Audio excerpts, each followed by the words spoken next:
తాకట్టులో ఉన్న బంగారాన్ని విడిపించి ఆ రోజు ఆన్లైన్ రేటుకే మేము కొంటాం. Sharma gold company.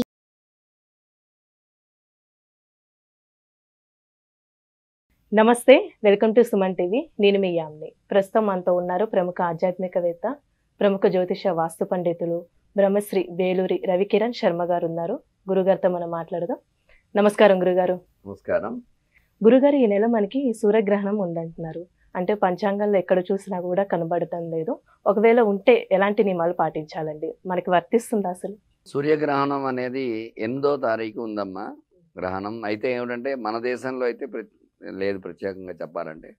ఇది ఇతర దేశాల్లో కొన్ని దేశాల్లో మాత్రం ఈ సూర్యగ్రహణం అనేది వర్తిస్తోంది. చాలామంది అనుకుంటూ ఉంటారు సూర్యగ్రహణం అంటే సూర్యుడు అంటే ప్రపంచానికే సూర్యుడు. ఆయన ఇక్కడ ఒక చోటే భగవంతుడు అని కాదు, ఎక్కడికి వెళ్ళినా సూర్యరశ్మి సూర్యకిరణాలు భూమి మీద పడుతూనే ఉంటాయి. అందువల్ల అది కాలాన్ని బట్టి సూర్యుడు మనకి రాత్రిగాను పగలుగాను ఎలా అయితే వస్తుందో ఆ ప్రకారంగా మనం చూసుకున్నట్లయితే ఆ సూర్యగ్రహణం అనేది మనకి వర్తించట్లేదు. కాబట్టి సూర్యగ్రహణం అనేది అందరికీ ప్రపంచ దేశాలన్నింటికీ దీని ఎఫెక్ట్ అనేది మాత్రం ఒక 70% 60% వరకు కూడా ఖచ్చితంగా మనకు ఉంటుంది. అయితే ఏమిటంటే ఈ సూర్యగ్రహణం ఇక్కడ మన దేశంలో మనకి లేదు కాబట్టి మనం పెద్దగా నియమం పాటించవలసిన అవసరం లేదు. అయితే ఏ గ్రహణం అయినప్పటికీ కూడా ఆ గ్రహణం యొక్క వ్యవధి మినిమం 40 రోజుల పాటు ఉంటుంది. ఈ 40 రోజుల్లోపు ఎవరున్నా సరే, ఇప్పుడు అమావాస్య నాడు వస్తుంది గ్రహణం అనేది. ఈ అమావాస్య నాడు గ్రహణం రావడం వల్ల ఆ అమావాస్య నాడు నియమాలు పాటిస్తూ ఉంటే అమావాస్య గ్రహణం సమయంలో గ్రహణ నియమాలు అవన్నీ కూడా ప్రతి ఒక్కరూ సహజంగానే గ్రహణం వస్తుంది అనేసరికి ఏం చేస్తారు, ఆ గ్రహణం పట్టే సమయానికి స్నానం చేయటం, అలాగే ఆ గ్రహణ సమయంలో అనుష్ఠాన జపాదులన్నీ చేసుకోవడం, గ్రహణం అయిన తర్వాత విడుపు స్నానం చేయటం, ఒకవేళ ఏ నక్షత్రంలో పడుతోందో ఆ నక్షత్రానికి తగు శాంతులు చేసుకోవటం, అట్లాగే సూర్యగ్రహణం కాబట్టి గోధుమల దానం ఇవ్వటం, అట్లాగే రాహుగ్రస్తం అయితే మినుములు, కేతుగ్రస్తం అయితే ఉలవల దానం ఇవ్వడం అనేది గ్రహణంలో మనకు ప్రత్యేకంగా చెప్తున్నారు. అట్లాగే సూర్యగ్రహణం కాబట్టి సూర్యబింబం దానం ఇస్తారు, అట్లాగే నెయ్యి దానం ఇస్తారు, పాలు పెరుగు దానం ఇవ్వడం అనేది జరుగుతుంది.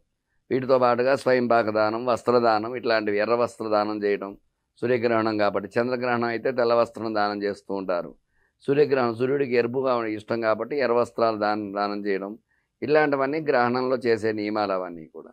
అయితే ఇది అమెరికా దేశం ఇత్యాది దేశాల్లో కనిపిస్తోంది, మన దేశంలో మనకి లేదు. మనకి లేకపోవడం వల్ల ఈ నియమాలను మనం పాటించక్కర్లేదు.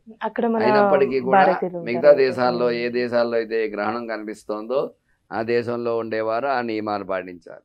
అంటే మనకి చెప్పాలి అనుకుంటే ఇది కలియుగంలో భూమండలం అంతా ఒకటే భాగం.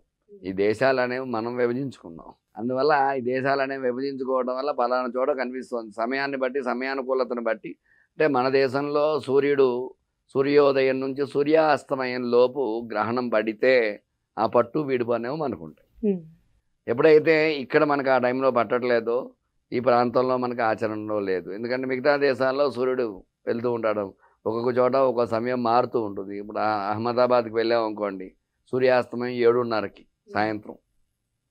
మనకి ఇక్కడ సూర్యాస్తమయం హైదరాబాద్లో చూసుకున్నట్లయితే 6:30, 6:30 ఆ టైం. అంటే అక్కడికి ఇక్కడికి గంట డిఫరెంట్ కనపడుతుంది. అంటే కాల వ్యవధి మారిపోవడం వల్ల సూర్యుడు తిరుగుతూ ఉంటాడు, సంచారం, సూర్య సంచారం. సూర్యుడు యొక్క రథసారథి అనూరుడు. అనూరుడు అంటే ఆయనకి కాళ్ళు ఉండవు.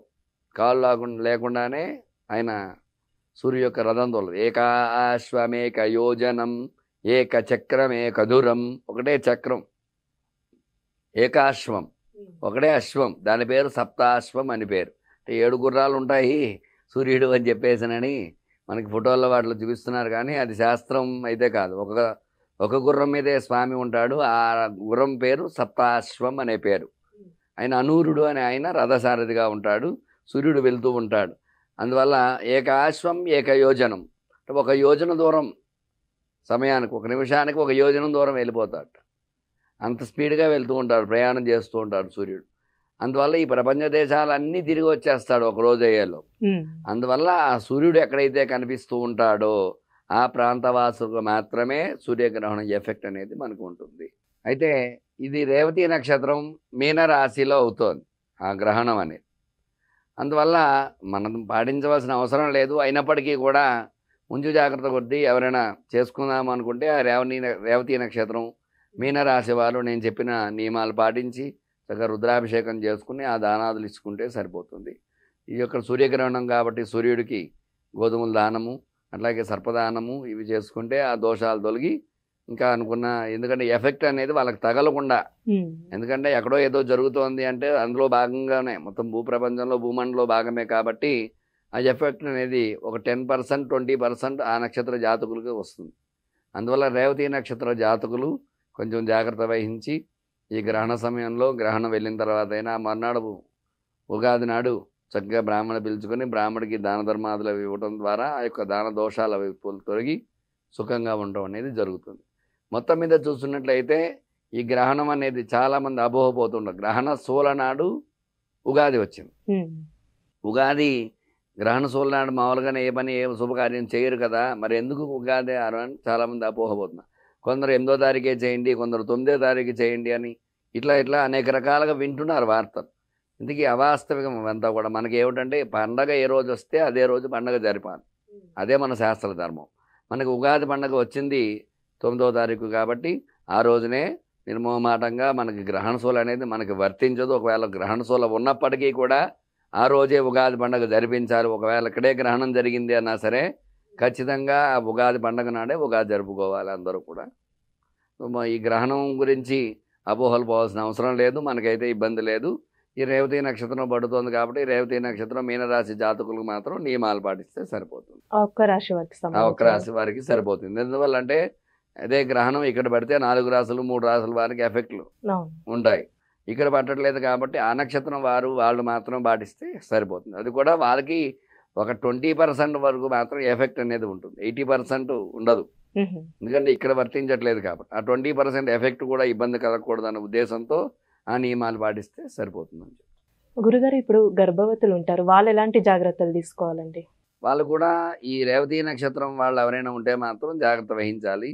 అయినా గ్రహణ సమయం అనేది ఏమిటంటే మనకి రాత్రి సమయంలో వస్తుంది. అది మనకి రాత్రి సమయంలో వస్తుంది కాబట్టి ఆ ఎఫెక్ట్ అనేది వాళ్ళు పడుకుని నిద్రలోనే ఉంటారు కాబట్టి వాళ్ళు పెద్ద నియమాలు పాటించవలసిన అవసరం లేదు. మామూలుగా గ్రహణ సమయంలో అయితే గర్భవతులు బయట తిరగకూడదు అని, ఎందుకంటే ఆ గ్రహణం మొర్రి అనేది పడుతుంది అని శాస్త్రం.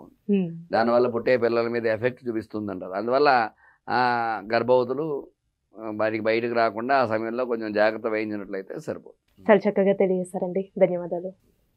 సుమన్ టీవీలో మీ పర్సనల్ అండ్ బిజినెస్ ప్రమోషన్స్ కోసం కింది నెంబర్కి కాంటాక్ట్ చేయండి.